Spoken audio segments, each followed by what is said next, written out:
Ráda bych požádala závodníky z Fight klubu Dvořáčková, Hůrková, Chudomel, Jiráková a Liftnerová, aby se dostavili na vážení.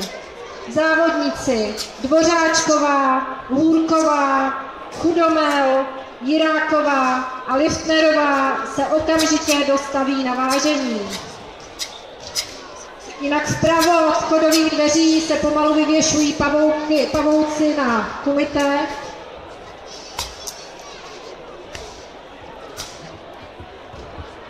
Takže po jejich vyvěšení požádáme kauče, aby zkontrolovali, jestli tam mají zapsané všechny své závodníky.